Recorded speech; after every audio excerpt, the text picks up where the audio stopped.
आप सभी लोग जानते हैं कि 11 सितंबर 2025 यानी गुरुवार को पड़ रही है श्राद्ध महीने की चतुर्थी तिथि। और दोस्तों, ये वो तिथि है जो पितृपक्ष महीने में पड़ने वाली सबसे बड़ी तिथि है, क्योंकि यह गुरुवार के दिन पड़ रही है और इसका बहुत ही बड़ा और विशेष महत्व होता है।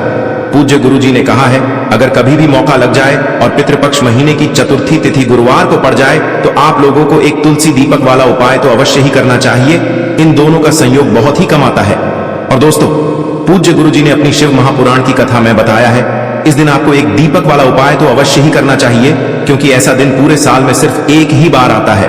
और दोस्तों, आप सभी लोग जानते हो कि गुरुवार का अगर सबसे बड़ा कोई उपाय है तो वो एक दीपक और तुलसी वाला उपाय है। तो दोस्तों, इस गुरुवार के दिन आप लोगों को इस एक दीपक वाले उपाय को जरूर करना है। बहुत सारे लोग होंगे जिन लोगों ने इस उपाय को न किया हो, मतलब पूरा साल निकल गया और उन्होंने किसी भी दिन इस एक दीपक वाले उपाय को न किया हो। पर दोस्तों, आपके पास एक आखिरी मौका बचा हुआ है जो कि 11 सितंबर के दिन है। तो इस दिन आप लोगों को इस वाले उपाय को जरूर कर लेना है, भले ही आपने पूरे साल भर इस उपाय को ना किया हो। पर अगर आपने इस पितृपक्ष महीने के गुरुवार के दिन अगर इस वाले उपाय को कर लिया तो आपको इस उपाय को करने का वो फल मिलेगा जिसकी आपने कभी कल्पना भी नहीं करी होगी। इसीलिए आप लोग इस वाले उपाय को एक बार जरूर कर लेना, ताकि आप लोगों के हाथ से यह मौका ना जा सके और आपको इस उपाय को करने का फल मिल सके। दोस्तों, ये उपाय पंडित जी ने अपनी अभी की ही शिव महापुराण की कथा में बताया है, जिस उपाय को आज हम आपको बहुत अच्छे से समझाने वाले हैं। इस वीडियो को देखने के बाद इस उपाय को समझने के लिए आपको कोई और वीडियो को देखने की जरूरत नहीं पड़ेगी। तो चलिए दोस्तों, उपाय को शुरू करते हैं। देखिए, ये इस श्राद्ध महीने के गुरुवार के दिन ये इतना खास होता है, इतना महत्वपूर्ण होता है। देखा गया है कभी कभी बड़े बड़े पूजा पाठ अनुष्ठान से जो मनोकामना पूर्ण नहीं होते, वो इस श्राद्ध महीने के चतुर्थी के दिन एक छोटे से उपाय करने से ही आपकी मनोकामना पूर्ण हो जाती है। और बहुत सारे लोगों ने इस उपाय को किया भी है और उनको इस उपाय को करने का फल भी जरूर मिला है। अगर आप लोग भी इस उपाय को गुरुवार चतुर्थी के दिन करना चाहते हैं तो आप इस उपाय को पहले अच्छे से समझ लेना, सुन लेना, उसके बाद करना। आपको इस उपाय का फल जरूर मिलेगा। और इस उपाय को कर लेने से आपके घर में चाहे किसी भी प्रकार की दुख और समस्या क्यों ना चल रही हो, आपको उसका कारण भी नहीं पता है कि भाई ये समस्या किस कारण से चल रही है। उसका कुछ भी कारण हो सकता है, जैसे पितृदोष हो सकता है या किसी भी तरह का मंगल दोष भी हो सकता है। तो इस दिन आप लोगों को यह वाला उपाय कर लेना है। यह एक ऐसा उपाय है जिस उपाय को अगर किसी विशेष दिन पर किया जाए तो भाई उस विशेष दिन का जो है वह तो हमें मिलता ही मिलता है। पर हमने उस दिन पर इस उपाय को किया है तो हमें उससे भी बड़ा फल मिलता है और फल बहुत जल्दी मिलता है, क्योंकि आप इस उपाय को बहुत ही बड़े और विशेष दिन पर कर रहे हो।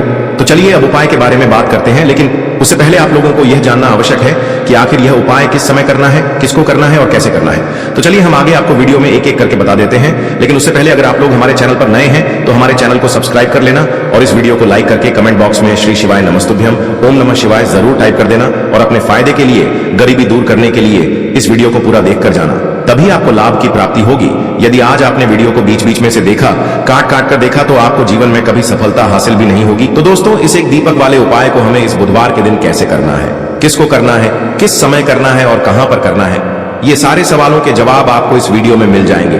और जो ये वीडियो देखेगा भाई, उसको एक दीपक वाला उपाय जरूर करना चाहिए, क्योंकि इस दिन दीपक का भी बहुत ही बड़ा और विशेष महत्व होता है। और जब बात आ जाए एक दीपक और तुलसी की, तो ये सोने पे सुहागा वाली बात हो जाती है और ये एक बहुत ही बड़ा उपाय हो जाता है इस गुरुवार चतुर्थी तिथि का। अब हम समझते हैं इस वाले उपाय को हमें करना किस समय है। इस एक दीपक वाले उपाय को हमें इस गुरुवार के दिन करना किस समय है। तो देखिए, इस उपाय को करने का जो समय है वह सुबह का समय है और शाम का समय भी है।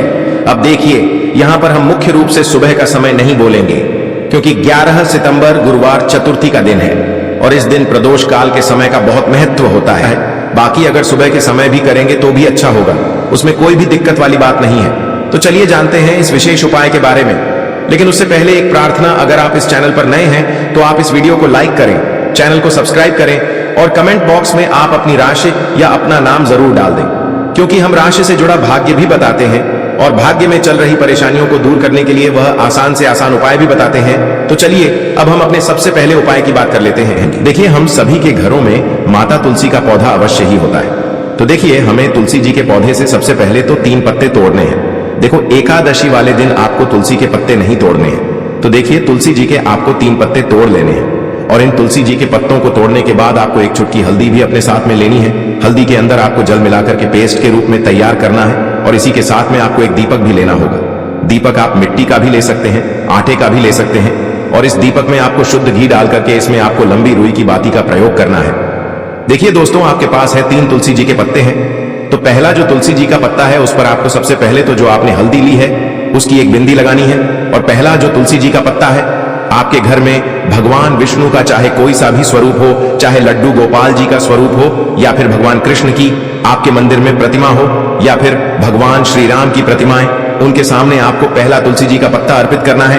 अब देखिए दोस्तों, आपके पास जो 2 तुलसी जी के पत्ते हैं और आपके पास जो एक दीपक है, इन्हें आपको लेकर के पहुंचना है अपने ही घर में तुलसी जी के पौधे के पास में। देखिए सबसे पहले तो आपके पास जो 2 तुलसी जी के पत्ते हैं उन पर भी आपको हल्दी की एक एक बिंदी लगानी है और उन दोनों ही तुलसी जी के पत्तों को आपको अपने घर में तुलसी जी के पौधे के वहां पर ही अर्पित कर देने हैं। और इस प्रकार से यह दोनों पत्ते भी तुलसी जी के पौधे के पास में अर्पित करने के बाद अंत में जो आपके पास एक लंबी बाती का दीपक है, इसे आपको तुलसी जी के पौधे के पास में ही प्रज्वलित कर देना है। जो भी व्यक्ति अपने ही घर पर इस प्रकार से तुलसी जी के 3 पत्तों का यह उपाय कर लेता है तो उसका परिवार हमेशा खुश रहता है, उसके परिवार में कभी भी कोई भी संकट उत्पन्न नहीं होता है और यदि आपके घर में जो भी गृह क्लेश है वह भी समाप्त होते हैं। तो इस प्रकार से यह सुंदर सा उपाय करना है। अब बात करते हैं अगले उपाय की। देखो, यदि आपके जीवन में आर्थिक संकट बहुत अधिक हो रहे हैं, धन की समस्या लगातार जीवन में बनी हुई है, एक एक रुपयों को प्राप्त करने के लिए आपको बहुत अधिक मेहनत कर रहे हैं, तो आज रात्रि में सोने से पहले आपको हो यह एक चमत्कारी दीपक का उपाय अवश्य करना है। या फिर यदि आपका जो व्यापार है, बिजनेस है, दुकान है, वह अच्छे से नहीं चल पा रही है, तो आज रात्रि में इस विशेष दीपक का उपाय आपको अवश्य करना चाहिए। देखो दोस्तों, दीपक हमारे घर में सभी नकारात्मक शक्ति को बाहर करता है। यह उपाय आपको साल में केवल एक बार करने का ही मौका मिलता है। देखिए, इस उपाय के लिए आपको तुलसी जी की जो सूखी लकड़ी होती है उसे ले लेना है। देखिए दोस्तों, यदि आपके पास पुरानी तुलसी जी की लकड़ी है तो उसे आप ले सकते हैं, और यदि आपके घर में तुलसी जी जो लकड़ी है वह सूखी हुई है तो उसकी लकड़ी आप तोड़ करके इस्तेमाल कर सकते हैं। लेकिन आपको ध्यान रखना है कि सूर्यास्त से पहले पहले ही आपको यह जो तुलसी जी की लकड़ी है इससे अवश्य ही तोड़ लेना है। तो इस उपाय के लिए आपको सबसे पहले तो एक मिट्टी का दीपक लेना होगा, चाहे तो आटे का दीपक भी ले सके, क्योंकि आटे का दीपक सभी दीपक में सर्वोत्तम माना गया है। इस दीपक के अंदर आपको शुद्ध घी का प्रयोग करना होगा और इससे दीपक के अंदर आपने जो तुलसी जी की लकड़ी ली है उसे भी रख देना है। लेकिन ये जो तुलसी जी की लकड़ी है इसमें आपको चारों तरफ अच्छे से घी लगा लेना है। देखिए, गुरु जी ने बताया है कि जो तुलसी जी की लकड़ी है यदि आप उपाय करते हैं और बहुत ही शीघ्रता से जल जाती है तो इसके लिए आपको एक कार्य करना है। आपको थोड़ी सी रुई ले लेनी है और उस रुई को आपने जो तुलसी जी की लकड़ी ली है उस पर अच्छे से चारों तरफ लपेट देनी है। तुलसी जी की लकड़ी के ऊपर रुई लपेटने के बाद इसे आपको पूरा घी के अंदर डुबो लेना है। अब इसे आपको बाती के रूप में प्रयोग करना है। अब दोस्तों, इस दीपक को आपको प्रज्वलित कहां करना है? तो इस दीपक को आपको या तो भगवान विष्णु के सामने प्रज्वलित करना होगा, या फिर आपको भगवान श्री राम के सामने प्रज्वलित करना होगा, या फिर भगवान कृष्ण के सामने, यानी कि भगवान विष्णु के जो भी अवतार हैं उनके सामने आप ये दीपक प्रज्वलित कर सकते हैं। या फिर आप इस दीपक को माता तुलसी जी के सामने भी प्रज्वलित कर सकते हैं। पूज्य गुरु जी ने बताया है कि जो भी व्यक्ति इस प्रकार से तुलसी जी की डंडी से यह दीपदान कर देता है उसके जीवन में कभी भी धन की समस्या नहीं होती है। इसीलिए आपको यह पूरे साल में केवल एक बार ही मौका मिलता है। इस उपाय को करके देखना, आपकी सभी इच्छाएं जरूर पूर्ण होंगी। यह जो उपाय है रात्रि में सोने से पहले करना। सबसे पहला उपाय विशेषकर आपको 7 चने की दाल से करना है। तो इस उपाय के लिए आपको मात्र 7 चने की दाल लेना है। इसी के साथ में आपको एक तांबे के पात्र के अंदर शुद्ध जल लेना है और इन दोनों सामग्री को लेकर के आपको भगवान शिव के मंदिर में पहुंच जाना है। गुरु जी ने बताया है कि यह उपाय आप सुबह से लेकर शाम तक किसी भी समय कर सकते हैं। देखो दोस्तों, आपके पास जो 7 चने की दाल है, सबसे पहले तो उन पर आपको थोड़ा सा जल डाल करके उन्हें गीला कर लेना है। अब इस चने की दाल को आपको अपने सीधे हाथ की हथेली पर रखना है और आपके जीवन में जो दुर्भाग्य चल रहा है, आपके जीवन में जिन भी कार्यों में आपको रुकावट उत्पन्न हो रही है, जिन भी कार्य में आप बार बार असफल हो जाते हैं, तो आपको प्रार्थना करनी है, हे महादेव, मुझे इन सभी कार्यों में सफलता प्राप्त हो तथा मेरे जितने भी कार्य अटक रहे बस सभी परिपूर्ण हो। और ये 7 चने की दाल आपको भगवान शिव के शिवलिंग पर समर्पित कर देना है। बृहस्पतेश्वर महादेव का मन में स्मरण करते हुए गुरु जी ने कहा है कि जो भी व्यक्ति गुरुवार के दिन इस प्रकार से चने की दाल समर्पित कर देता है शिवलिंग पर, उसके जीवन से सारा दुर्भाग्य दूर हो जाता है। अब दोस्तों, अंत में जो एक जल का पात्र है आपके पास, इसे भी आपको भगवान शिव की शिवलिंग पर अर्पित कर देना है और श्री शिवाय नमस्तुभ्यम इस मंत्र का जाप करते हुए बस इतना सा उपाय करना है। आपको आपके जीवन का जितना भी दुर्भाग्य है वह सभी दूर होगा। अब दोस्तों हम बात करते हैं दूसरे विशेष उपाय के बारे में। यह उपाय विशेषकर आपकी जो भी मनोकामनाएं हैं उन्हें परिपूर्ण करने वाला है। यदि आपको ऐसा लगता है कि आपने कई प्रकार के उपाय कर लिए हैं लेकिन महादेव अभी तक आपकी जो मनोकामना है उसे परिपूर्ण नहीं कर रहे हैं तो आपको ये उपाय जरूर करना है।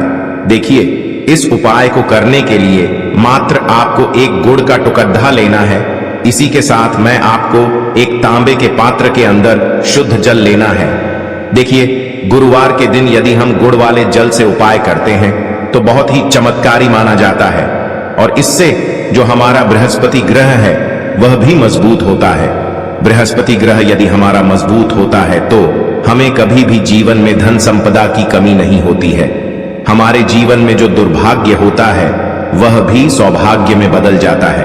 तो देखिए दोस्तों, इस उपाय के लिए आपको एक गुड़ का टुकड़ा लेना है, एक तांबे के पात्र के अंदर शुद्ध जल लेना है और इन दोनों सामग्री को लेकर के आपको भगवान शिव के मंदिर में पहुंच जाना है।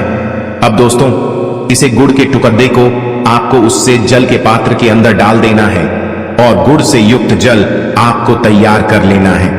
आप इस जल को आपको भगवान शिव की शिवलिंग पर अर्पित कर देना है। श्री शिवाय नमस्तुभ्यम इस मंत्र का जाप करते हुए और बृहस्पतेश्वर महादेव का मन में स्मरण करते हुए जो भी व्यक्ति गुरुवार के दिन इस प्रकार से यह गुड़ वाला जल समर्पित कर देता है शिवलिंग पर, उसके जीवन में कैसी भी कोई भी मनोकामना होगी वो हमारे महादेव परिपूर्ण कर देते हैं। तो आपको मनोकामना पूर्ति के लिए ये छोटा सा और सरल सा उपाय भी अवश्य ही करना है। अब दोस्तों हम बात कर लेते हैं तीसरे विशेष उपाय के बारे में। देखिए दोस्तों, इस उपाय के लिए आपको मात्र एक तांबे के पात्र के अंदर शुद्ध जल लेना है। इसी के साथ में आपको 11 चावल यानी कि अक्षत के दाने लेना है। देखें, चावल के दानों को लेते समय आपको ध्यान रखना है कि ये कहीं से भी टूटे हुए या फिर खंडित नहीं होने चाहिए। इसी के साथ में आपको थोड़ा सा पीला चंदन भी लेना है। अब देखो दोस्तों, सबसे पहले तो इन सभी सामग्रियों को लेकर के आपको पहुंच जाना है भगवान शिव के मंदिर में। देखिए दोस्तों, सबसे पहले तो आपके पास जो चावल के दाने हैं उनमें आपको ये पीला चंदन थोड़ा सा डाल देना है और उन चावल के दानों पर आपको थोड़ा सा जल डाल करके उन्हें गीला करना है, यानी कि उन चावल के दानों को आपको पीला कर लेना है। इसी प्रकार सबको इन चावल के दानों को तैयार करना है, यानी कि यह जो चावल के दाने हैं स्वर्ण के समान हो चुके हैं और ये जो आपने चावल के दाने स्वर्ण के समान जो तैयार किए हैं इन्हें आपको भगवान शिव के शिवलिंग पर समर्पित कर देने हैं बृहस्पतेश्वर महादेव का मन से स्मरण करते हुए। देखो, गुरुजी ने बताया है कि जो भी व्यक्ति पीले चंदन से युक्त इन चावल को तैयार करके शिवलिंग पर गुरुवार के दिन इस प्रकार से समर्पित कर देता है उसके जीवन में जितना भी दुर्भाग्य है वह सभी दूर होने लगता है और जीवन की जो दरिद्रता है उससे भी उसको मुक्ति मिलने लगती है। अब दोस्तों, अंत में जो आपके पास एक तांबे के पात्र के अंदर जल है इसे भी आपको भगवान शिव के शिवलिंग पर अर्पित कर देना है। श्री शिवाय नमस्तुभ्यम इस मंत्र का जाप करते हुए और बृहस्पतेश्वर महादेव का मन में स्मरण करते हुए देखिए, ये सभी उपाय छोटे छोटे हैं लेकिन इनका जो फायदे हैं वह बहुत ही अधिक मिलेंगे। आपके जितने भी कार्य हैं वह सभी सिद्ध होते चले जाएंगे। आपके जितने भी कार्य में आपको रुकावटें आ रही हैं बस सभी दूर होती जाएंगी। दोस्तों, अब हम बात कर लेते हैं चौथे विशेष उपाय के बारे में। इस उपाय के लिए आपको लेना है 11 चावल के दाने। गुरुजी ने कहा है चावल के दाने खंडित नहीं लेने हैं, बिल्कुल साबुत होने चाहिए। उसके साथ में आपको लेना है एक बेलपत्र। बेलपत्र का भी एक नियम है, अगर आपके पास बेलपत्र नहीं है तो आप शिवलिंग से उठाकर उसको पुनः शुद्ध जल से धोकर इस्तेमाल कर सकते हैं। इस प्रकार आपको बेलपत्र लेना है। इसके बाद आपको एक लोटा जल लेना है। अब ये सब सामग्री लेकर आपको जाना है महादेव के मंदिर में। देखो, अब आपको उत्तर साइड में खड़े हो जाना है और सबसे पहले आपको एक बेलपत्र अपने हाथ पर और 11 चावल दाने रखकर शिवलिंग के ऊपर अपना नाम और गोत्र बोलते हुए समर्पित कर देना है और ओम नमः शिवाय श्री शिवाय नमस्तुभ्यं का लगातार जाप करना है। अब आपको जो एक लोटा जल साथ में लेकर आए थे उसे धीरे धीरे बेलपत्र और चावल दाने के ठीक ऊपर आपको समर्पित करते जाना है और शिव पुराण के मूल मंत्र श्री शिवाय नमस्तुभ्यं का 11 बार जाप करना है और अपनी मनोकामना बोलते जाना है। देखो बस छोटा सा उपाय करना है, देखना एक दिन आपके सब काम बनने लग जाएंगे। गुरुजी का बहुत ही विशेष उपाय है। चलते हैं तीसरे उपाय की तरफ। देखिए, इस उपाय के लिए आपको 2 दीपक लेने होंगे। दोनों ही दीपक आप मिट्टी के भी ले सकते हैं और दोनों ही दीपक आप शुद्ध आटा मढ़कर उनके भी तैयार कर सकते हैं। अब दोस्तों, दोनों ही दीपक के अंदर आपको शुद्ध घी का प्रयोग करना होगा और एक दीपक के अंदर आपको गोल रुई की बाती का प्रयोग करना होगा और एक दीपक के अंदर आपको लंबी बाती का प्रयोग करना होगा। लंबी बाती वाले दीपक के अंदर आप मौली वाला जो धागा आता है कलावा का, उसकी बाती का प्रयोग भी आप लंबी बाती वाले दीपक के अंदर कर सकते हैं। देखिए, 2 दीपक वाला ये चमत्कारी उपाय केवल गुरुवार की रात्रि में ही किया जाता है, इसीलिए आपको इस उपाय को बहुत ही ध्यान से समझना। इसी के साथ में आपको 11 काले तिल के दाने लेना है और इसी के साथ में आपको मात्र 1 चुटकी हल्दी भी लेनी होगी। अब दोस्तों, यह सभी सामग्री लेकर के आपको रात्रि के समय पहुंच जाना है अपने घर में, जहां कहीं भी तुलसी जी का पौधा, तुलसी माता का निवास स्थान है, वहां पर देखिए दोस्तों, सबसे पहले तो आपके पास जो एक गोल बाती का दीपक, उसे आपको तुलसी जी के वहां पर प्रज्वलित करना है। दीपक को प्रज्वलित करते समय आपको ओम नमो भगवते वासुदेवाय इस मंत्र का 11 बार जाप कर लेना है।